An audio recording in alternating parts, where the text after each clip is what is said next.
नमस्कार दोस्तों, बैठक व्यवस्था नए टॉपिक के साथ में बैठक व्यवस्था के बारे में बात करेंगे। बैठक व्यवस्था को सिटिंग अरेंजमेंट कहा जाता है। दोस्तों आपने देखा होगा सिटिंग अरेंजमेंट के प्रश्न, बैठक व्यवस्था के प्रश्न अधिकांशतः एग्जाम में आता है। दो टॉपिक लगातार वाले होते हैं। ये एक तो होता है क्रम परीक्षण का टॉपिक, एक होता है बैठक व्यवस्था का टॉपिक। दोनों टॉपिक बिल्कुल साथ साथ रहते हैं और अगर क्रम परीक्षण में से प्रश्न आता है तो जरूरी नहीं बैठक व्यवस्था में से आए, लेकिन बैठक व्यवस्था में से नहीं आता है तो क्रम परीक्षण में आता है। मतलब दोनों टॉपिकों में से एक टॉपिक में से प्रश्न 100% एग्जाम में आता है। इसका मतलब ये नहीं है कि सर, इसका मतलब ये नहीं है कि दोनों टॉपिकों में से ही प्रश्न आएगा या दोनों टॉपिकों से नहीं आएगा। दोनों में से एक में से तो आएगा ही और दोनों टॉपिकों में से प्रश्न आ सकता है। ठीक है, बैठक व्यवस्था बहुत ही महत्वपूर्ण है। और दूसरी सबसे खास बात जो है बैठक व्यवस्था की वो ये है कि बैठक व्यवस्था में हमको याद करने का कुछ भी नहीं है, केवल और केवल समझने की बात है। पूरी की पूरी बैठक व्यवस्था टॉपिक जो है वो समझने पर आधारित है। प्रश्नों को किस प्रकार से हल किया जाता है, किस कंडीशन में प्रश्नों को अपन हल करेंगे, ये सारी चीजें देखने योग्य है। पंक्ति पर आधारित बैठक व्यवस्था की बात करेंगे दोस्तों। कौन कौन सी चीजें हैं जो हमको आनी चाहिए। अगर वो स्थिति हमको नहीं आती है तो हम बैठक व्यवस्था के प्रश्नों को हल नहीं कर सकते। तो सबसे पहली कंडीशन प्रश्न में हमको याद रखना है कि जैसे पंक्ति पर आधारित बैठक व्यवस्था, पंक्ति में कुछ व्यक्ति बैठे होते हैं, कम से कम 5 व्यक्ति वाला प्रश्न होता है, 6 व्यक्ति भी होते हैं, 7 व्यक्ति भी होते हैं, 8 व्यक्ति भी होते हैं। एग्जाम में प्रश्न आता है, मान लीजिए कि 5 व्यक्ति एक पंक्ति में बैठे हुए हैं। अब दोस्तों 5 व्यक्ति एक पंक्ति में बैठे हुए हैं, लेकिन उनका मुख कौन सी दिशा में है प्रश्न में नहीं दिया गया है। और अगर मान लीजिए प्रश्न में व्यक्ति का मुख नहीं दे रखा है दोस्तों, तो याद रखना हमेशा व्यक्ति का मुख उत्तर दिशा में मानना है। बहुत महत्वपूर्ण बात है, ध्यान रखें। क्योंकि पंक्ति में जो व्यक्ति बैठेंगे उनका मुख किसी भी दिशा में हो सकता है, उत्तर दिशा में भी हो सकता है, दक्षिण में भी हो सकता है, पूर्व में भी हो सकता है, पश्चिम दिशा में भी हो सकता है। लेकिन अगर प्रश्न में दिशा नहीं दे रखी है तो दोस्तों ऑटोमेटिक हमको दिशा माननी है उत्तर दिशा। उत्तर दिशा में प्रश्न को मान करके प्रश्न को हल करना है दोस्तों, पहली बात। दूसरी बात यह है कि ज्यादातर जो प्रश्न आते हैं, 99% जो प्रश्न आते हैं एग्जाम में, उनमें व्यक्तियों का मुख उत्तर दिशा में ही होता है। इसलिए हम ज्यादा सवाल जो पढ़ेंगे वो उत्तर दिशा के पढ़ेंगे दोस्तों। बाकी दूसरी बात यह है कि अगर दक्षिण दिशा वाली कंडीशन के प्रश्न आते हैं या पूर्व दिशा वाली कंडीशन के प्रश्न आते हैं या पश्चिम दिशा वाली कंडीशन के प्रश्न आते हैं, तो दोस्तों यदि आपने उत्तर दिशा वाली कंडीशन के प्रश्न अच्छी प्रकार से आप हल कर सकते हो, सोल्व कर सकते हो, तो फिर पूर्व दिशा दक्षिण दिशा में कोई परेशानी नहीं आएगी। देखते हैं यहां पर उत्तर दिशा वाले प्रश्नों की बात करते हैं। उत्तर दिशा में मान लीजिए 5 व्यक्ति एक पंक्ति में बैठे हैं। हम 5 व्यक्ति हम बना देते हैं। ये 5 व्यक्ति बैठे हैं दोस्तों। पहली बात तो याद रखें, ये 5 व्यक्ति जो बैठे हुए हैं इनका मुख कौन सी दिशा में है दोस्तों, उत्तर दिशा में है। ये बात हमको याद रखनी है। हमने इनका नामकरण कर दिया है ए बी सी और डी और ई। 5 व्यक्ति एक पंक्ति में बैठे हुए हैं, उत्तर दिशा में उनका मुख है। इस प्रकार से हमने बैठा दिया। दोस्तों हम गलती क्या करते हैं, हम सोचते हैं कि ये जो व्यक्ति है इनका मुख जो है वो आपकी तरफ है। दोस्तों नहीं है, इन सभी व्यक्तियों का जो मुख है वो उत्तर दिशा की तरफ है। और यदि आपका मुख उत्तर दिशा की तरफ होगा, दिशा परीक्षण टॉपिक में मैंने आपको बताया ये 4 दिशा होती है, और ये नॉर्थ दिशा है, और ये साउथ है, ये ईस्ट है, और ये वेस्ट है। जो व्यक्ति बैठे होते हैं वो यहां पर मान लो इस प्रकार से बैठे हैं व्यक्ति, तो इन सभी का मुख जो है वो कौन सी दिशा में दोस्तों, उत्तर दिशा में है। और ये दक्षिण दिशा है, और ये पूर्व दिशा है दोस्तों, और ये पश्चिम दिशा है। और अगर मान लीजिए आपका मुख यदि उत्तर दिशा में है दोस्तों, तो कौन कौन सी बातें अपन को याद रखनी है। पहली कंडीशन बाएं से,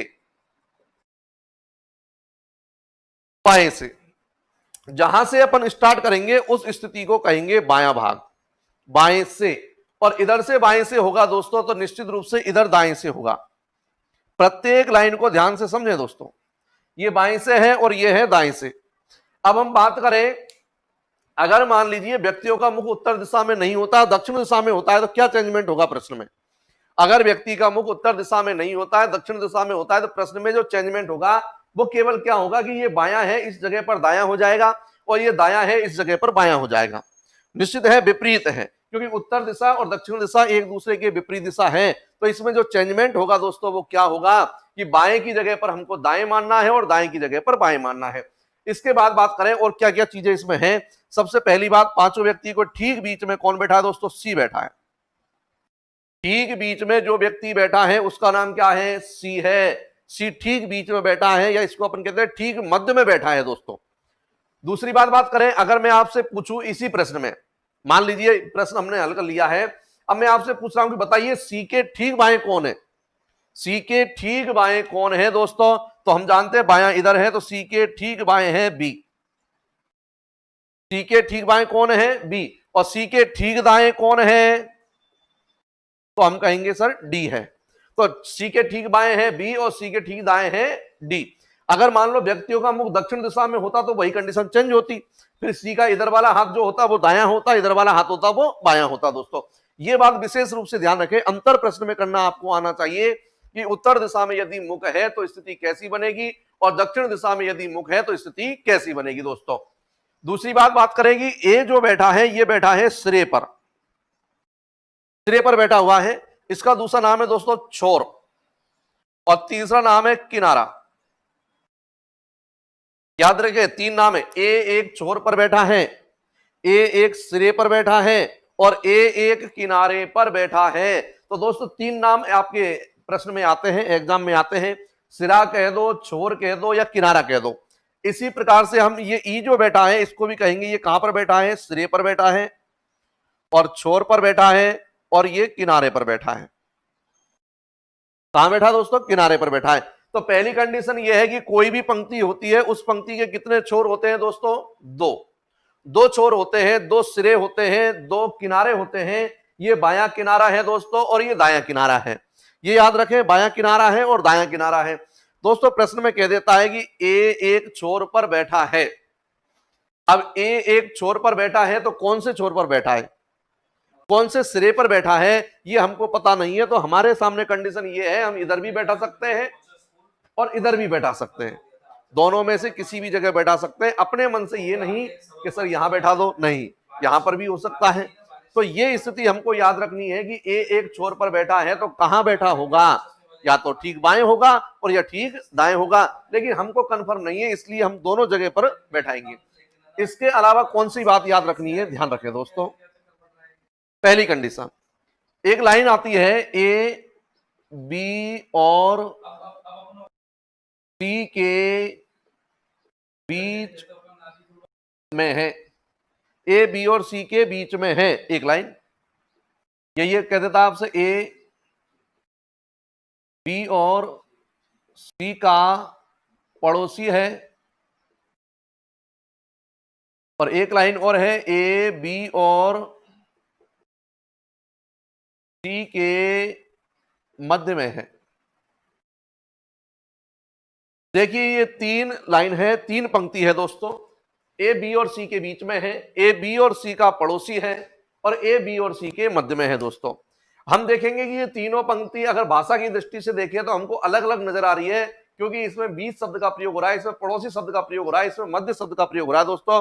लेकिन अगर बात करें तो ये तीनों के जो भाव है, तीनों का जो मतलब है, वो तीनों का मतलब एक ही है दोस्तों, एक ही कंडीशन है। याद रखें कि कैसे लिखेंगे इसको अपन, ए बी और सी के बीच में है। अगर हमने मान लो इसको ऐसे लिख दिया, ए बी और सी के बीच में है, बिल्कुल सही बात है, ए बी और सी के बीच में है, ए बी और सी के मध्य में है, ए बी और सी का पड़ोसी है।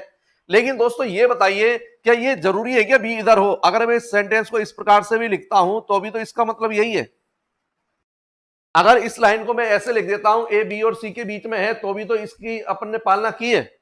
तो कंडीशन मतलब ये भी सही है कंडीशन, और कंडीशन ये भी सही है, और कंडीशन दोनों सही है। इसका मतलब ये, इसको अपन कैसे बैठाएंगे? पहली बात याद रखें कि इस प्रकार से नहीं, केवल एक कंडीशन मान करके हमने प्रश्न को हल कर लिया, आगे बढ़ा दिया, दोस्तों प्रश्न गलत हो जाएगा। विशेष रूप से याद रखें कंडीशन ये भी सही है, कंडीशन ये भी सही है, तो इसकी जो स्थिति बनेगी दोस्तों वो क्या बनेगी अपन देखते हैं। इसकी जो कंडीशन बनेगी, ए बी और सी के मध्य में है, ए बी और सी के बीच में, इसको कैसे बैठाएंगे? इस प्रकार से बैठाएंगे, ए बी और सी के बीच में है, तो यहां पर सी भी हो सकता है दोस्तों और ये बी इधर भी हो सकता है। कहने का मतलब यह है कि यहां पर दो चीजें हैं, एक चीज तो है ये लाइन जो है वो निश्चित लाइन भी है और ये अनिश्चित लाइन भी है। दोस्तों निश्चित लाइन क्या है? निश्चित लाइन ये है कि ए जो है वो बीच में है, ये 100% बात हो रही है। लेकिन अनिश्चित बात क्या है कि बी और सी के बीच में है, यानी कि बी और सी के बारे में निश्चित स्थान हमको पता नहीं है। बी पहले भी हो सकता है और बी बाद में भी हो सकता है, सी पहले भी हो सकता है और सी बाद में भी हो सकता है। तो क्लियर कैसे होगा दोस्तों? तो क्लियर करने के लिए हमको अगली लाइन यानी नेक्स्ट लाइन हमको प्रश्न की देखनी पड़ेगी, और नेक्स्ट लाइन से हम क्लियर कर पाएंगे कि वास्तव में इधर बी है या सी है। लेकिन इस प्रकार की जो लाइनें होती है उनको हमको विशेष रूप से ध्यान रखना है, क्या ये जो लाइन है ये अपना अर्थ स्पष्ट रूप से व्यक्त कर रही है क्या? अगर स्पष्ट रूप से व्यक्त कर रही है तो कोई दिक्कत नहीं है, लेकिन अगर स्पष्ट रूप से व्यक्त नहीं कर रही है तो उसको अपन को इसी प्रकार की स्थिति में रखना है, पॉसिबिलिटी वाली कंडीशन में रखनी है कि यहां पर ये भी हो सकता है और यहां पर ये भी हो सकता है। दोस्तों ये कंडीशन अपन को याद रखनी है। अब मैं आपको सबसे महत्वपूर्ण बात बता रहा हूं, पंक्ति पर आधारित बैठक व्यवस्था या बैठक व्यवस्था में अपन को प्रश्न किस प्रकार से हल करना है। ध्यान रखें प्रश्न की कंडीशन क्या है। दोस्तों प्रश्न तो बहुत सारे आपने हल करे होंगे और निश्चित रूप से हम कह सकते हैं कि कई प्रश्न आपको सरल लगे होंगे, कई प्रश्न कठिन लगे होंगे, कईयों में समय ज्यादा लगा होगा, कईयों में समय कम लगा होगा। लेकिन दोस्तों एक बात याद रखना, इस बैठक व्यवस्था टॉपिक में कई प्रश्न तो ऐसे होते हैं जो कठिन नहीं होते हैं, समय ज्यादा नहीं लगना चाहिए, लेकिन हम जबरदस्ती उसको समय ज्यादा लगाने में अपन खुद खर्च करते हैं। कैसे? तो मैं आपको बताऊं इसमें ध्यान क्या रखना है, कौन कौन सी महत्वपूर्ण बात है। सबसे पहली बात यह कि बैठक व्यवस्था का जब भी प्रश्न अपन हल करें तो अपन को याद रखना है कि जब प्रश्न को स्टार्ट करें तो अपन के माइंड में यह नहीं होना चाहिए कि पहली लाइन को सबसे पहले ही हल करेंगे। ऐसा नहीं है। अगर मान लो पहली लाइन आपकी समझ में नहीं आ रही है, पहली लाइन आप बैठा नहीं सकते हो, तो निश्चित रूप से पहली लाइन को छोड़ दीजिए दोस्तों, दूसरी लाइन पर आ जाइए। दूसरी को छोड़ दीजिए, दूसरी सही नहीं है तो तीसरी पे आ जाइए। मेरे कहने का मतलब यह है कि बैठक व्यवस्था में सबसे पहले निश्चित अर्थ वाली लाइन को हल करेंगे। सबसे पहली कंडीशन, निश्चित अर्थ वाली लाइन को हल करेंगे। बैठक व्यवस्था का सबसे महत्वपूर्ण बात है। अगर मान लीजिए यहां पर कोई लाइन निश्चित नहीं है तो ही हम अनिश्चित अर्थ वाली लाइन को हल करेंगे। कई प्रश्न ऐसे भी हमने देखे हैं जिनमें एक भी लाइन निश्चित नहीं होती है, और जब एक भी लाइन निश्चित नहीं होती है तो फिर हम क्या करें, तो फिर हमको अनिश्चित अर्थ वाली लाइन को हल करना ही पड़ेगा। ऐसा तो है नहीं हम प्रश्न को छोड़ेंगे। तो पहली बात याद रखें, निश्चित अर्थ वाली लाइन को हल करें। दूसरी महत्वपूर्ण बात है दोस्तों, इसमें कड़ी से कड़ी जोड़ना। कड़ी से कड़ी जोड़ना यानी कि जब हमने दो व्यक्ति बैठा दिए तो तीसरा व्यक्ति वो होना चाहिए जो उन दोनों से रिलेटेड हो, दोनों में से किसी एक पर्सन से रिलेटेड होना चाहिए। यानी कि कड़ी से कड़ी जोड़ना है। एक व्यक्ति को ढूंढ लिया, उससे पूछताछ की, दूसरा आ गया, फिर उससे पूछताछ की, फिर तीसरा आ गया। कहने का मतलब यह है इस प्रकार से कड़ी से कड़ी जोड़ना। अब हम इसके अलावा बैठक व्यवस्था में और कौन कौन सी चीजें होती है दोस्तों याद रखें।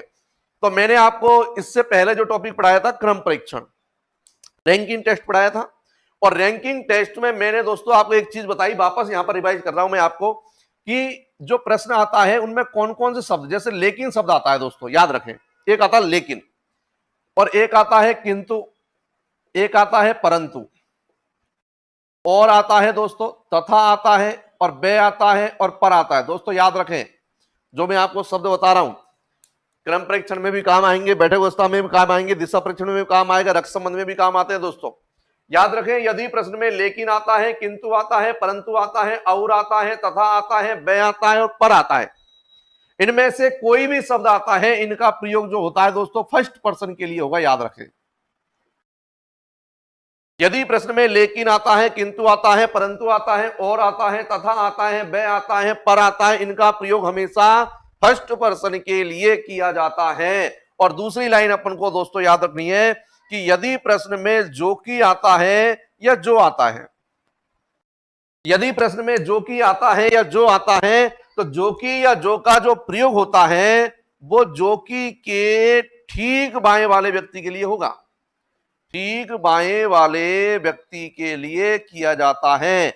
याद रखें दोस्तों यदि प्रश्न में जो कि आता है या जो आता है तो जो कि और जो का प्रयोग किसके लिए करेंगे, तो याद रखना जो कि और जो का प्रयोग होगा वो जो कि के ठीक बाएं वाले व्यक्ति के लिए किया जाएगा।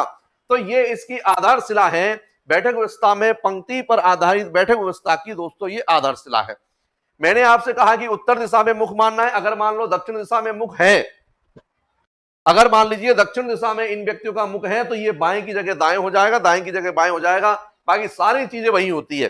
केवल जो चेंजमेंट होता है वो क्या होता है कि जिधर हमने बायां माना था वो दायां हो जाएगा और जिधर दायां माना था वो बायां हो जाएगा। दोस्तों अगर मान लीजिए व्यक्ति का मुख पूरब दिशा में होता है, इधर पूरब दिशा है दोस्तों, पूरब दिशा में होता है और इधर ये मान लो ये व्यक्ति बैठ के पूर्व दिशा में इन्होंने मुख कर रखा है, तो दोस्तों हम जानते हैं जब हमारा मुख हम पूर्व दिशा में करेंगे तो ऊपर वाली जो स्थिति है, मैंने आपसे कहा ऊपर वाली स्थिति बायां और नीचे वाली स्थिति दायां, पूर्व दिशा में मुख है। और जब पूर्व दिशा की स्थिति हम जानते हैं तो पश्चिम दिशा में क्या होगा, पूर्व दिशा का विपरीत होगा। पश्चिम दिशा में क्या होगा, पूर्व दिशा का विपरीत होगा, यानी जिसको हमने बायां माना था वो हम दायां मानेंगे और जिसको हमने दायां माना था वो हम बायां मानेंगे दोस्तों। तो इस प्रकार से हम ये बैठक व्यवस्था में पंक्ति वाली कंडीशन को हल करेंगे। लेकिन ये जो आधारशिला है ये आपके बहुत काम आने वाली है दोस्तों, और जब हम प्रश्न को हल करेंगे तो ये सारी चीजें आपके सामने आएगी। और मैंने आपसे कहा निश्चित अर्थ वाली लाइन को हल करेंगे और कड़ी से कड़ी जोड़ेंगे। देखिए प्रश्न कितना सरल बनता है, और आपकी स्क्रीन पर पहला प्रश्न आएगा, उसको अपन को ध्यान से देखना है दोस्तों, और किस प्रकार से आप बिल्कुल पेन कॉपी लेकर के बैठ जाइए और पहले प्रश्न को हल करने का प्रयास कीजिए। पंक्ति पर आधारित बैठक व्यवस्था का पहला प्रश्न,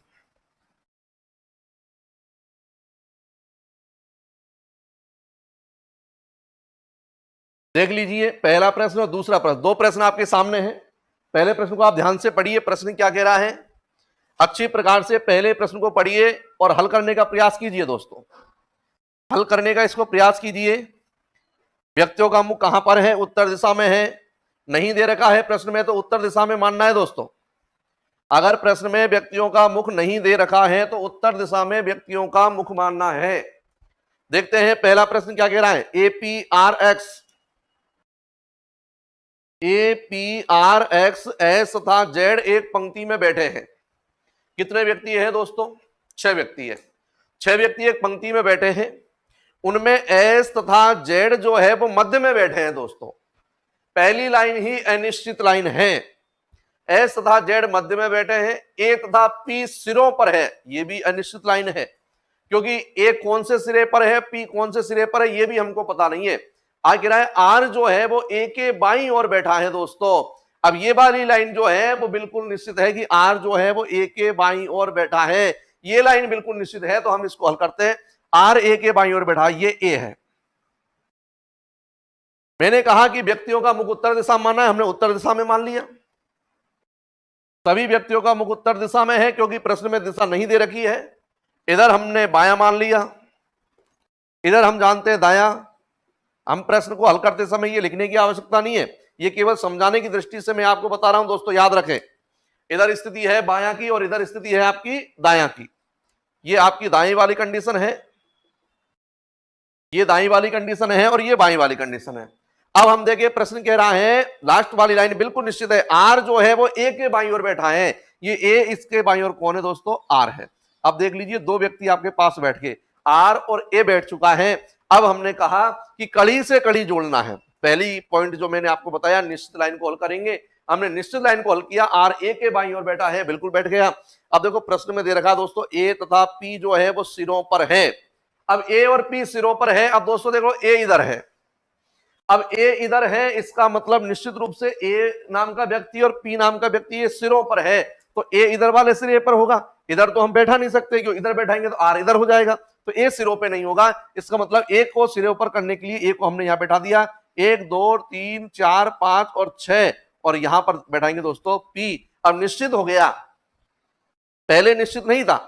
पहले स्थिति क्या थी दोस्तों, पहले की जो कंडीशन थी वो इस प्रकार की कंडीशन थी कि ए तथा पी जो है वो सिरों पर है, ए इधर है या इधर है हमको पता नहीं है, लेकिन प्रश्न में कहा कि आर ए के बाईं तरफ है, इसका मतलब ए इधर होगा। क्योंकि दोस्तों समझिए आप, अगर मान लो ए इधर होता, अगर मान लो हम ए को इधर बैठाते और प्रश्न कह रहा है आर ए के बाईं ओर है, तो ए का बायां इधर होगा, इधर कोई हो नहीं सकता क्योंकि ये सिरा है, छोर है, किनारा है, इसका मतलब ए इधर है और पी इधर है, आर यहां पर हो गया। अब दोस्तों आगे कह रहा है वो आपसे, 2 लाइन हमने हल कर ली, टोटल 3 लाइन प्रश्न में है। अगली है, उनमें एस तथा जेड जो है वो मध्य में है, यानी कि ये 2 जगह है, ये मध्य है। देखो दोस्तों 6 व्यक्तियों का मध्य 2 व्यक्ति होते हैं, कोई विशेष एक व्यक्ति तो होगा नहीं दोस्तों। एस और जेड मध्य में है दोस्तों, यानी कि यहां पर एस मान लिया, यहां पर जेड मान लिया। लेकिन महत्वपूर्ण बात क्या है, महत्वपूर्ण बात यह है कि अगर हमने इस प्रकार से लिख दिया यहां एस यहां जेड, तो आपकी कंडीशन गलत है दोस्तों।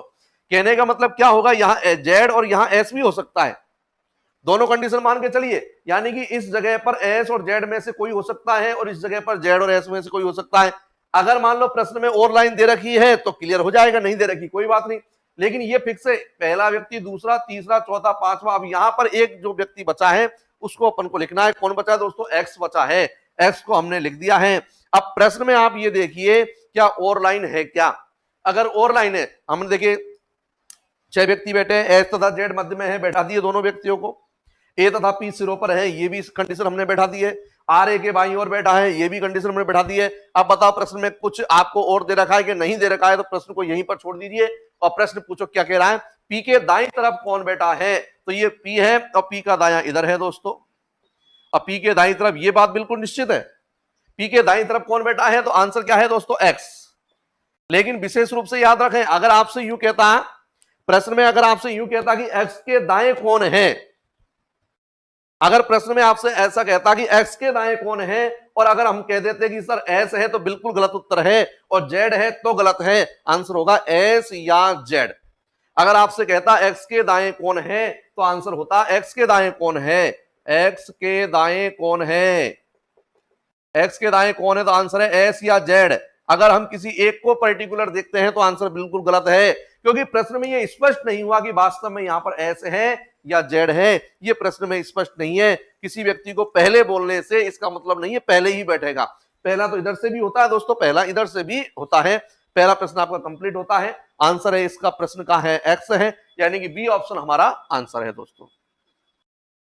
दूसरे प्रश्न को ध्यान से पढ़िए, दूसरा प्रश्न ध्यान से पढ़िए। दूसरा प्रश्न क्या कह रहा है आपसे? दूसरा प्रश्न आप ध्यान से पढ़िए, क्या कह रहा है आपसे? दूसरा प्रश्न आपसे कह रहा है, किसी पैनल के 5 सदस्य, पैनल मतलब समूह हो गया, 5 सदस्य एक पंक्ति में बैठे हुए हैं दोस्तों। इसमें भी दिशा नहीं दे रखी है, उत्तर दिशा में हमको मानना है। यदि ए बी के बाएं, निश्चित लाइन है, ए बी के बाएं, ये बी है और ये ए बी के कहां है? बाएं हैं, बिल्कुल सही है, ए बी के बाएं। लेकिन अब दोस्तों मैंने कहा आपसे, मैंने आपको बताया कि यदि प्रश्न में लेकिन आए, किंतु आए, परंतु आए, और आए, तथा आए, बे आए और पर आए, इन सब का प्रयोग हमेशा फर्स्ट पर्सन के लिए होगा दोस्तों। तो यहां पर लेकिन का प्रयोग फर्स्ट पर्सन के लिए है, यानी कि लेकिन की जगह हमको पढ़ना है ए, और लेकिन की जगह ए पढ़ेंगे तो प्रश्न कहेगा कि ए जो है वो सी के दाएं बैठा है। ए किसके दाएं है दोस्तों? सी के दाएं बैठा है। ए सी के दाएं बैठा है। तो प्रश्न कह रहा है आपसे कि ए बी के बाएं, लेकिन सी के दाईं तरफ बैठा है। ये कंडीशन आपकी क्लियर है। आगे देखते हैं प्रश्न क्या कह रहा है। डी जो है वो बी के दाएं है। अब देखो बी है यहां पर, बिल्कुल है, डी बी के दाएं है। ये बी, इसके दाएं कौन है दोस्तों? डी। डी बी के दाएं है, लेकिन, अब ये लेकिन वापस देख लीजिए, इस लेकिन को अच्छी प्रकार समझ लीजिए। लेकिन का प्रयोग फर्स्ट पर्सन के लिए होगा। यहां पर फर्स्ट पर्सन कौन है? डी है। लेकिन की जगह पर डी मानना है कि डी ई के बाएं बैठा है। डी किसके बाएं बैठा है? ई के बाएं बैठा है। डी ई के बाईं तरफ बैठा हुआ है। डी किसके बाईं तरफ बैठा हुआ है दोस्तों? ई के बाईं तरफ बैठा हुआ है। यहां पर हमने बैठा दिया। आगे क्या कह रहा है, तो बताइए पंक्ति के मध्य में कौन बैठा है? अब देख लीजिए दोस्तों, ये कंडीशन हम जानते हैं ये बायां है, और ये कंडीशन जानते हैं ये दायां है। पंक्ति के मध्य में कौन है दोस्तों? बी है, बिल्कुल बी आंसर आपका सही है। A option is right answer. और अगर पूछता बाएं छोर पर कौन है? सी है, और दाएं छोर पर कौन है? ई है। अगर पूछता बाएं छोर पर कौन है? सी है, और दाएं छोर पर कौन है? ई है। हम उत्तर दे सकते हैं दोस्तों। जल्दी से इसको उतार लीजिए, आप जल्दी से उतार लीजिए दोस्तों।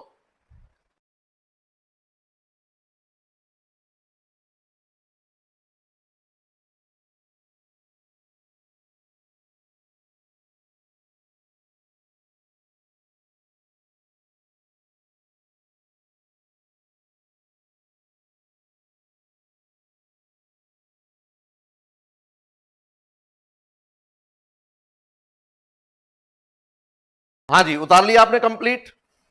अब इसके बाद में आप तीसरा प्रश्न आपकी स्क्रीन पर है। तीसरे प्रश्न को आप ध्यान से देखिए और इसको पढ़िए। प्रश्न क्या कह रहा है दोस्तों? तीसरा प्रश्न, तीसरा प्रश्न आपकी स्क्रीन पर है और आपसे क्या कह रहा है तीसरा प्रश्न दोस्तों? तीसरा प्रश्न कह रहा है ए बी सी डी और ई एक बेंच पर बैठे हैं। वही 5 व्यक्ति है, बेंच पर बैठे हैं। ए बी के बराबर में बैठा है। बराबर का मतलब बगल में बैठा है। बराबर का मतलब है बगल में बैठा है, पास में बैठा है। लेकिन दोस्तों पास में तो बैठा है, लेकिन बाएं बैठा है, दाएं बैठा है, कहां पर बैठा है हमको पता नहीं है दोस्तों, इसलिए निश्चित लाइन नहीं है, बाद में हल करेंगे। सी डी के बराबर में है, ये भी लाइन निश्चित नहीं है। आगे देखें, डी ई के पास नहीं बैठा है, कोई बात नहीं, नहीं बैठा है, निश्चित लाइन नहीं है। आगे ई बेंच के बाएं किनारे पर बैठा है दोस्तों, बिल्कुल निश्चित लाइन हो गई।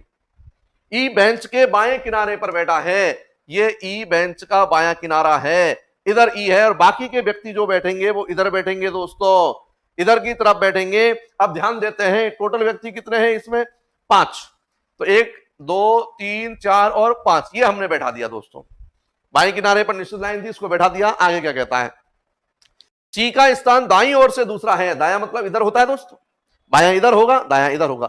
सी का स्थान दाईं ओर से दूसरा है, इधर से दूसरा है, सी का स्थान मतलब यहां पर सी होगा, ठीक है। सी का स्थान दाईं ओर से दूसरा है, और ए बी और ई के दाईं ओर है, ए नाम का व्यक्ति है वो बी और ई के दाईं ओर है दोस्तों, तो निश्चित रूप से ए और ई के दाईं ओर के लिए ए जो है बी और ई के दाईं ओर है, तो यहां ई है तो यहां बी होना चाहिए। लेकिन आगे देखते हैं क्या होता है, पर ए और सी साथ बैठे हैं दोस्तों, प्रश्न कह रहा है ए और सी साथ बैठे हैं, मतलब या तो इस जगह पर ए होगा या इस जगह पर ए होगा, दोनों में से किसी एक जगह पर ए होगा। तो हम मान लेते हैं कि यहां पर ए है या यहां पर ए है, ये हमने मान लिया दोस्तों। अब ऊपर देखिए जो हमने लाइन छोड़ी थी, ए बी के बराबर में बैठा है। अब दोस्तों ए बी के बराबर में बैठा है, अब आप सोचो ए यहां पर बैठा होगा तो बी बैठेगा क्या, नहीं बैठ सकता। इसका मतलब ए यहां पर नहीं है दोस्तों, यहां पर है ए और यहां पर बी के बराबर में है, तो बी यहां पर होगा दोस्तों। और सी डी के बराबर में है, तो यहां पर कौन होगा दोस्तों, डी होगा, सी डी के बराबर में है। अब सारी लाइन को एक साथ देख लीजिए आप, पहली लाइन ए बी के बराबर में है, बिल्कुल है दोस्तों, सी डी के बराबर में है, बिल्कुल है, डी ई के पास नहीं बैठा है, डी ई के पास नहीं बैठा है, नहीं बैठा है, बिल्कुल सही बात है, और ई बेंच के बाएं किनारे पर बैठा है, बिल्कुल सही है, सी का स्थान दाईं ओर से दूसरा है, बिल्कुल सही है, और ए बी और ई के दाईं ओर है, ए बी और ई के दाईं ओर है, ये बात भी बिल्कुल सही है, और ए और सी साथ बैठे हैं, ए और सी साथ बैठे हैं, ये बात भी सही है। तो ए किस स्थान पर बैठा है, अब ए का स्थान देखें दोस्तों, तो बाईं ओर से तीसरा है और दाईं ओर से भी तीसरा है, और किन के बीच में, ये भी दे रखा है, किनके बीच में, बी और सी के बीच में, ऑप्शन में दे रखा है, ए ऑप्शन है बी और डी के बीच में, बी ऑप्शन है बी और सी के बीच में दोस्तों, तो आंसर हो गया यहां पर बी ऑप्शन। तीसरे प्रश्न का आंसर है आपका बी ऑप्शन है दोस्तों, B option is a right answer. B option B और सी के बीच में है, ए किस स्थान पर बैठा है, बी और सी के बीच में है, आंसर है यहां पर बी ऑप्शन है। और चौथे प्रश्न को ध्यान से पढ़िए दोस्तों, चौथा प्रश्न क्या कह रहा है, आपकी स्क्रीन पर है चौथा प्रश्न। चौथा प्रश्न देखिए, एक परिवार में पिता को पुत्र के बाईं ओर तथा दादा के दाईं ओर बैठा पाया, माता अपनी पुत्री के दाईं ओर और किंतु दादा के बाईं ओर बैठी थी, माता अपनी पुत्री के दाईं ओर किंतु दादा के बाईं ओर बैठी थी, मध्य स्थान में कौन बैठा है दोस्तों, ध्यान से देखिए चौथे प्रश्न को, चौथे प्रश्न को ध्यान से देखिए दोस्तों। चौथा प्रश्न क्या कहता है, एक परिवार में पिता को पुत्र के बाईं ओर, दोस्तों ये पुत्र है और ये पिता है, पिता को पुत्र के बाईं ओर तथा दादा के दाईं ओर, तथा आ गया दोस्तों, देख लीजिए तथा का प्रयोग किसके लिए होगा, फर्स्ट पर्सन के लिए होगा। फर्स्ट पर्सन कौन है, पिता है, पिता को पुत्र के बाईं ओर तथा दादा के दाईं ओर, मतलब तथा की जगह पर हमको पढ़ना है पिता, पिता दादा के दाईं ओर है, ये पिता है, तो दोस्तों यहां पर होगा दादा, पिता दादा के दाईं ओर बैठा पाया। माता अपनी पुत्री के दाईं ओर है, अब पुत्री तो नहीं है, माता भी नहीं है, लाइन को छोड़ दीजिए आगे, माता अपनी पुत्री के दाईं ओर किंतु, अब दोस्तों किंतु किसके लिए आया है, माता के लिए आएगा, फर्स्ट पर्सन के लिए आएगा, कि माता दादा के बाईं ओर बैठी है, ये दादा है, इसके बाईं ओर कौन है, माता, माता दादा के बाईं ओर बैठी है, किंतु का प्रयोग फर्स्ट पर्सन के लिए, माता के लिए, माता दादा के बाईं ओर बैठी है, माता हो गई, माता बैठ चुकी है। तो नेक्स्ट कंडीशन देखें दोस्तों, जो पहले हमने छोड़ा था, माता अपनी पुत्री के दाईं ओर है, तो ये माता अपनी पुत्री के दाईं ओर है, तो यहां पर कौन होगा दोस्तों, पुत्री होगी। अब प्रश्न क्या पूछा है, मध्य स्थान में कौन बैठा है दोस्तों, तो मध्य स्थान में आपका आंसर है दादा, मतलब कौन सा ऑप्शन है, B option is a right answer. अगर आपसे पूछता ठीक बाएं कौन है, पुत्री है, और ठीक दाएं कौन है, पुत्र है। अगर आपसे पूछता ठीक बाएं कौन है दोस्तों, तो पुत्री है, और ठीक दाएं आपसे पूछता तो पुत्र है, और आपसे पूछा है मध्य स्थान में कौन बैठा है दोस्तों, तो आंसर है आपका दादा। चौथा प्रश्न आपका क्लियर है। और अब आप इसको उतार लीजिए, पांचवें प्रश्न की तरफ आपको देखना है। पांचवा प्रश्न आपकी स्क्रीन पर आ रहा है, पढ़ लीजिए पांचवें प्रश्न को ध्यान से। पांचवें प्रश्न को ध्यान से पढ़िए और इसको उतार लीजिए आप। पांचवा प्रश्न क्या कह रहा है, A B C D E F और जी 7 सदस्य, 7 मेंबर्स, 7 व्यक्ति है दोस्तों। व्यक्ति बढ़ गए हैं, सरल से कठिन की ओर चल रहे हैं हम। 7 व्यक्ति है, एक ही पंक्ति में है और पूरब दिशा की तरफ मुख करके बैठे हैं दोस्तों। ध्यान दीजिए, पूरब दिशा की तरफ मुख करके बैठे हैं, ये पूरब दिशा है, पूरब दिशा की तरफ मुख करके बैठे हैं। Question number 5। अब क्या कह रहा है दोस्तों, पूरा दिशा में मुख है, मैंने आपको बताया। अब ऊपर से जो स्थिति होगी वो दोस्तों बायां होगा और नीचे से स्थिति होगी वो दायां होगा। प्रश्न में ऐसी लाइन देखेंगे जो बिल्कुल निश्चित है, 100% निश्चित है, फिक्स वाली कंडीशन। तो देखें दोस्तों, इस प्रश्न में एक लाइन है जो लास्ट में दे रखी है कि डी जो है वो दक्षिणी सिरे से तीसरे नंबर पर बैठा है। देखो दोस्तों, पूरा दिशा में मुख है, ऊपर वाली स्थिति हमने बायां मानी है, नीचे वाली स्थिति दायां मानी है, तो ये ऊपर वाली स्थिति ये बाएं से हो गई, नीचे वाली स्थिति ये दाएं से हो गई। प्रश्न क्या कह रहा है, डी दक्षिणी सिरे से तीसरे नंबर पर बैठा है। तो देखो, ये पहला नंबर, ये दूसरा नंबर और ये तीसरा नंबर, कौन बैठा है दोस्तों, डी। दक्षिणी सिरे से मतलब नीचे से तीसरे नंबर पे, मतलब बाकी के 4 कहां पर है, इसके ऊपर की तरफ है। बैठा देते, नाम लिख देते, 1 2 3 और 4। 1 2 3 4 5 6 7 व्यक्ति बैठे हुए हैं। प्रश्न में देखा डी दक्षिणी सिरे से तीसरे नंबर पर बैठा है, ये बिल्कुल निश्चित लाइन थी, हमने बैठा दिया। अब प्रश्न में से ऐसी लाइन को हल कीजिए जो बिल्कुल डी से संबंधित हो। तो डी है, पहले तो हमारे पास कुछ नहीं था, अब डी है। अब प्रश्न में एक लाइन दे रखी है दोस्तों, ध्यान से देखिए, पहली लाइन, सी डी के एकदम दाएं बैठा है। ये सी डी के दाएं है, डी का दाएं कहां है दोस्तों, नीचे है। बायां कहां पर है, ऊपर। सी डी के दाएं बैठा है, नीचे बैठेगा। सी डी के एकदम दाएं बैठा है। आगे बी पंक्ति के एकदम छोर पर बैठा है। अब दोस्तों ध्यान दीजिए लाइन को, बी पंक्ति के एकदम छोर पर है। छोर तो ये भी है दोस्तों, छोर ये भी है। हमारे मन की नहीं चलेगी, ये नहीं है आपको यहां अच्छा लग रहा है, यहां बैठा दिया, यहां भी बैठ सकता है और यहां भी बैठ सकता है, दोनों जगह हमने बैठा दिया है। दोनों में से एक जगह से हटाएंगे दोस्तों, पता कैसे चलेगा, अगली लाइन से पता चलेगा। आगे की लाइन क्या कहती है, ध्यान दे। बी पंक्ति के एकदम छोर पर बैठा है और उसके पास ई बैठा है। स्पष्ट कह रहा है कि बी छोर पर तो बैठा है, लेकिन उसके पास किसको बैठाना है दोस्तों, ई को बैठाना है। अब आप देखिए, सोचिए, माइंड से आपको समझना है यहां पर कि अगर बी को यहां बैठाओगे आप, तो सोचो कि ई को बैठा सकते हैं क्या। आप कहोगे अगर हमने बी को यहां बैठाया तो ई को नहीं बैठा सकते। इसका मतलब ये स्पष्ट रूप से कह रहा है आपसे, प्रत्यक्ष रूप से कह रहा है कि यहां पर बी नहीं है, यहां पर बैठाइए बी को, और यहां बैठाओगे बी को तो यहां पर हो जाएगा ई। और देखो, बी एक छोर पर बैठा और उसके पास में ई बैठा है। ये लाइन कंप्लीट हो चुकी है। आगे जी ई और एफ के बीच में है, ई हमारे पास है दोस्तों, जी ई और एफ के बीच में, ये ई और ये एफ, इसके बीच में कौन है दोस्तों, जी। जी ई और एफ के बीच में बैठा है, ये देख लीजिए। अब आपसे देख लीजिए, यहां पर 6 व्यक्ति बैठ गए, 1 2 3 4 5 6, और जब 6 बैठ गए और 7 व्यक्ति वाला प्रश्न है, तो एक व्यक्ति के बारे में अगर स्थिति नहीं भी दे रखी है तो हमको देखने की भी आवश्यकता नहीं है। एक व्यक्ति कौन बचा, ऑटोमेटिक कुर्सी बची है, व्यक्ति एक बचा है, कुर्सी एक बची है, उसको बैठा दीजिए, या वो व्यक्ति स्वयं बैठना चाहिए। यानी कि कौन बचा है दोस्तों यहां पर, तो हम देखेंगे ए नाम का व्यक्ति नहीं आया है, तो इसको यहां पर ए बैठा दिया।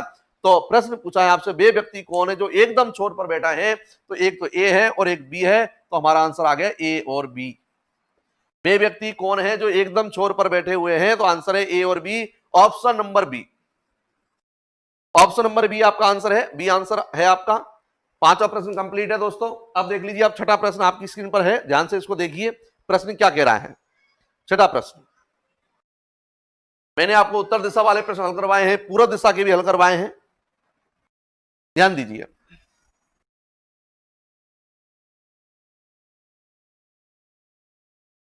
छठा प्रश्न, छठा प्रश्न आप देखिए क्या कह रहा है। 6 मित्र है दोस्तों, एक पंक्ति में बैठे हैं। कैनी डैनी के बाईं ओर है, निश्चित लाइन है, कैनी डैनी के बाईं तरफ है, हमने लिख दिया डैनी, यहां लिख दिया हमने कैनी। अब सही है क्या, कैनी डैनी के बाईं तरफ है, बिल्कुल सही है। बॉबी और जॉनी के बीच में माइकल है। अब देखिए दोस्तों, यहां तो न तो बॉबी है, न यहां पर जॉनी है, न यहां पर माइकल है, तो लाइन को छोड़ दीजिए, आगे बढ़े। केनी और बॉबी के बीच में रोजर है, केनी है हमारे पास, केनी और बॉबी के बीच में रोजर है, ये केनी है और ये बॉबी है और इसके बीच में रोजर है। मैंने कहा आपसे कि अपन को ऐसी लाइन को हल करनी है जो बिल्कुल निश्चित चले, कड़ी से कड़ी जोड़ना है, अपने मन से हल नहीं करें अपन। आगे देखिए प्रश्न क्या कह रहा है, केनी और बॉबी के बीच में रोजर है, केनी और बॉबी के बीच में रोजर है, 4 व्यक्ति बैठ गए, 2 बचे हैं। आगे देखते हैं, ऊपर वाली लाइन जो छोड़ी है उस पर आ जाइए। बॉबी और जॉनी के बीच में माइकल है, बॉबी हमारे पास है, बॉबी और जॉनी के बीच में माइकल है, तो दोस्तों यहां पर हमने जॉनी को बैठा दिया और बीच में हो गया माइकल। बॉबी और जॉनी के बीच में कौन है दोस्तों, माइकल है। अब देख लीजिए 3 और 3 6 बैठ चुके हैं। प्रश्न कह रहा है आपसे कि माइकल के दाईं तरफ कौन बैठा है, तो माइकल के दाईं तरफ कौन है दोस्तों, बॉबी है। हमारा आंसर है यहां पर बॉबी। और आप देख लीजिए option number Bobby, option number D, D option में है बॉबी। आंसर है आपका दोस्तों डी, डी ऑप्शन है। छठा प्रश्न आपका क्लियर है दोस्तों, उतार लीजिए इसको।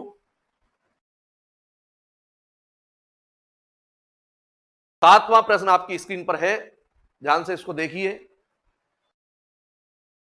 7वां प्रश्न बहुत ही मजेदार प्रश्न है। सभी कंडीशन के प्रश्न मैं आपके सामने लेकर के आया हूं। मैंने आपको उत्तर दिशा वाले प्रश्न हल करवाए हैं, मैंने आपको पूरा दिशा वाले प्रश्न हल करवाए हैं। और आप देखिए दोस्तों, आपके सामने जो 7वां प्रश्न है वो 2 व्यक्ति वाला प्रश्न है। 6 व्यक्ति A B C D E F, 6 व्यक्ति हैं, 2 पंक्तियों में बैठे हैं दोस्तों। 7वां प्रश्न को देखिए, आप 7वां प्रश्न को देख लीजिए, हल कीजिए। 7वें प्रश्न को देखिए, 6 व्यक्ति A B C D E F. देखिए दोस्तों, मैंने आपसे कहा था कि ये नए नए प्रश्न आपके सामने होंगे। मैंने आपको उत्तर दिशा वाले प्रश्न भी करवाए थे, पूरा दिशा वाले भी करवाए। यहां पर देखो 2 पंक्तियों वाला प्रश्न है दोस्तों, ध्यान दीजिए। 6 व्यक्ति A B C D E F 2 पंक्तियों में बैठे हैं। अब 2 पंक्तियों में 6 व्यक्ति बैठेंगे दोस्तों, देखो किस प्रकार से बैठेंगे। 2 पंक्तियों में 6 व्यक्ति बैठेंगे तो 3-3 बैठेंगे, निश्चित है। पहली बात 3-3 बैठेंगे। दूसरी जो महत्वपूर्ण बात है कि वो अधिकांश प्रश्नों में आमने सामने ही मुख करके बैठेंगे दोस्तों। ये बात विशेष रूप से ध्यान रखनी है। जब प्रश्न में कहे और नहीं कहे, जैसे ये इस प्रश्न में देखते हैं कह रखा है क्या, 6 व्यक्ति A B C D E F 2 पंक्तियों में बैठे हुए हैं, प्रत्येक में 3 बैठे हैं। अब देखो इसमें नहीं कह रखा कि सब वो आमने सामने मुख करके बैठे हैं या एक ही दिशा मुख करके बैठे हैं, लेकिन हमको जो व्यक्ति बैठाने हैं उन सभी व्यक्तियों को यहां पर बात करेंगे। 2 पंक्ति में है तो आमने सामने ही मुख करना है दोस्तों। अब देखिए ये जो नीचे के 3 व्यक्ति बैठे ना दोस्तों, इनका मुख तो हमने मान लिया उत्तर दिशा में है, और ऊपर के जो व्यक्ति बैठे हैं इनका मुख मान लिया दक्षिण दिशा में है। और इनका मुख उत्तर दिशा में होगा दोस्तों, तो निश्चित रूप से यहां पर बायां होगा और यहां पर आपका दायां होगा। ऊपर वाली मैंने आपसे कहा दक्षिण दिशा मुख होगा तो स्थिति चेंज हो जाती है, यानी बाएं की जगह दाएं हो जाएगा। केवल अंतर इतना सा है बस, और कोई अंतर नहीं है। अब हम देखते हैं पहली लाइन क्या होती है। यदि ई किसी भी सिरे पर नहीं है दोस्तों, प्रश्न क्या कह रहा है, ई किसी भी सिरे पर नहीं है। अब देखो सिरे की बात करते हैं दोस्तों, इसके बारे में देखें। ई यहां पर नहीं है, यहां पर नहीं है, और यहां पर नहीं है, और यहां पर नहीं है दोस्तों। 4 कंडीशन के बारे में मना कर दी, 2 बच्चे या तो यहां या यहां, या तो इस जगह पर है या इस जगह पर है, लेकिन कौन सी जगह पर है ये हमको पता नहीं है दोस्तों। कोई दिक्कत नहीं है, हम हटा देंगे एक जगह से, बाद में देखेंगे। आगे देखें, ई किसी भी सिरे पर नहीं है, डी एफ के बाएं दूसरा है, डी जो है वो एफ के बाएं दूसरा है दोस्तों। अब ये आपकी मर्जी है कि आप इस लाइन में बैठाना चाहते हो, इस लाइन में बैठाना चाहते हो, कोई बाउंडेशन नहीं है, इसमें बैठा सकते हो, इसमें बैठा सकते हो। लेकिन उत्तर दिशा वाले कंडीशन हमको बेहतर तरीके से हम जानते हैं, इसलिए इसमें बैठा लेते हैं और फिर बाद में देखेंगे। डी एफ के बाएं दूसरे स्थान पर है, तो इधर बैठेगा एफ और इधर बैठेगा दोस्तों डी। डी एफ के बाएं, एफ का बायां इधर है और दूसरा स्थान है ये पहला और ये दूसरा। डी एफ के बाएं दूसरा है। आगे सी ई का पड़ोसी है। अब दोस्तों देख लीजिए, मैंने ई को यहां भी बैठाया, ई को यहां भी बैठाया। अब सोचो अगर ई यहां पर बैठेगा तो सी कहीं बैठ सकता है क्या, नहीं बैठेगा। इसका मतलब यह है कि ई यहां पर नहीं है, तो ई यहां पर नहीं है दोस्तों, तो यहां फिक्स हो गया ई का स्थान। अब सी को या तो इधर बैठेगा इधर बैठेगा, लेकिन यहां क्या कह रहा है, सी ई का पड़ोसी है और डी के विकर्ण तह सामने बैठा है, डी के सामने। अब डी के सामने किस रूप में है, विकर्ण रूप में है दोस्तों। विकर्ण बनता है इस प्रकार से, एक कोने से दूसरे कोने के बीच में। या आमने सामने विकर्ण नहीं बनेगा, विकर्ण बन रहा है ये। मतलब सी ई का पड़ोसी तो है, बैठा तो दिया बगल में, लेकिन वो डी के सामने बैठा है। और किस रूप में बैठा है दोस्तों, विकर्ण रूप में बैठा है। और डी का विकर्ण इस प्रकार से बनेगा, एफ का विकर्ण इस प्रकार से बनेगा। ई के पास में हो गया और डी के विकर्ण में हो गया। आगे बी एफ का पड़ोसी है, ये एफ है, इसका पड़ोसी है बी, यहां पर बी बैठा दिया दोस्तों। अब हम देखें कि कौन सा व्यक्ति बच गया है, ए बी सी डी ई, तो सी आ गया, बी आ गया, सी आ गया, डी आ गया, ई आ गया, एफ आ गया, ए बचा है, एक कुर्सी खाली है दोस्तों, बिना पूछे बैठा दीजिए।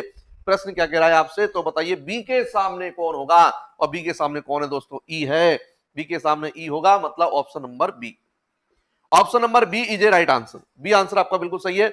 आठवें प्रश्न को ध्यान से देखिए, आठवां प्रश्न क्या कह रहा है। सातवां प्रश्न क्लियर हो चुका है, आठवां प्रश्न को आप देखिए, आठवां प्रश्न आपसे क्या कह रहा है।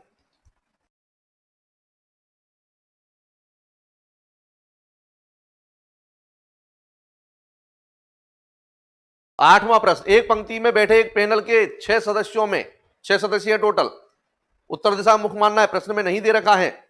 देखिए x जो है वो q के बाईं ओर है, ये q, प्रश्न नंबर 8, x जो है वो q के बाईं तरफ है, किंतु p के दाईं तरफ है। किंतु आ गया, x के लिए आएगा, फर्स्ट पर्सन के लिए आएगा कि x जो है वो p के दाईं ओर है, x p के दाईं ओर है। आगे बाई q के दाईं ओर है, ये q है, इसके दाईं ओर है बाई, बाई q के दाईं ओर है, किंतु आ गया फर्स्ट पर्सन के लिए, फर्स्ट पर्सन कौन है, बाई है, कि बाई जेड के बाईं ओर है, बाई जो है वो जेड के बाईं तरफ है, और जेड आर के बाईं तरफ है, जेड किसके बाईं तरफ है, आर के बाईं तरफ है। तो छोरों पर कौन से सदस्य बैठे हैं, जो छोर है, हमको पता है एक छोर पर पी है, एक पर आर है, इसका मतलब छोर पर कौन बैठा है दोस्तों, पी और आर। ऑप्शन देखते हैं, पी और आर कौन से ऑप्शन में है, सी ऑप्शन। 8वें प्रश्न का आंसर है दोस्तों C option is a right answer, और पी आर। अब 9वां प्रश्न, अंतिम प्रश्न है बैठक व्यवस्था का, इसको आप ध्यान से देखिए दोस्तों। बैठक व्यवस्था के प्रश्नों में अभ्यास आपको ज्यादा से ज्यादा करना है। मैंने भी आपको अलग अलग तरीके के 9 प्रश्न बता दिए दोस्तों, जिनमें उत्तर दिशा वाला प्रश्न मैंने आपको बताया है, दक्षिण दिशा वाला बताया है, पूर्व दिशा वाला बताया है। अब 9वां प्रश्न अंतिम प्रश्न है, इसको देखिए आप, और फिर आप घर पर जाकर के आपको अभ्यास करना है ज्यादा से ज्यादा प्रश्नों का। बैठक व्यवस्था में किसी प्रकार की कोई परेशान नहीं आएगी। 9वां प्रश्न देखते हैं क्या कहता है। A B C D E 5 school हैं, ए ई और बी के बीच में है। ए जो है वो ई और बी के बीच में निश्चित नहीं है, छोड़ दीजिए आगे। ई डी के दाईं ओर है, निश्चित है, ये डी इसके दाईं ओर है, ई डी के दाईं तरफ है। यदि सी और डी दो छोरों पर है, सी और डी दो छोरों पर है, इधर डी है, 5 है, 1 2 3 4 हो गए ना, और यहां पर बात करें तो सी हो गया, ये सी है और ये डी है, क्योंकि दोस्तों अगर मैंने कहा सी को इधर बैठाऊंगा तो इधर हो जाएगा, तो सी और डी दो छोरों पर हो गया। आगे क्या कह रहा है प्रश्न देखिए, ई डी के दाईं ओर हो गया, सी और डी दो छोरों पर है, और अब एक लाइन जो हमने छोड़ी उस पर आ जाइए, ए ई और बी के बीच में है, ए ई और बी के बीच में है, बिल्कुल बैठा दिए दोस्तों, देख लीजिए आप।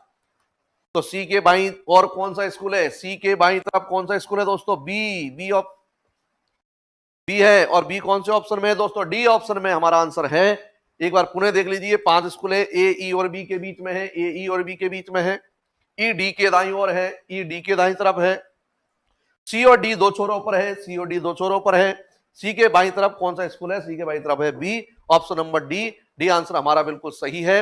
बैठक व्यवस्था का पहला प्रकार दोस्तों कंप्लीट होता है, पंक्ति पर आधारित बैठक व्यवस्था। दोस्तों अगर आपको वीडियो अच्छा लगे तो लाइक करें, शेयर करें, और यदि चैनल को आपने अभी तक सब्सक्राइब नहीं किया है तो सभी वीडियो प्राप्त करने के लिए चैनल को सब्सक्राइब करना नहीं भूलें, जिससे आपको सभी वीडियो का नोटिफिकेशन आपको मिल सके। धन्यवाद।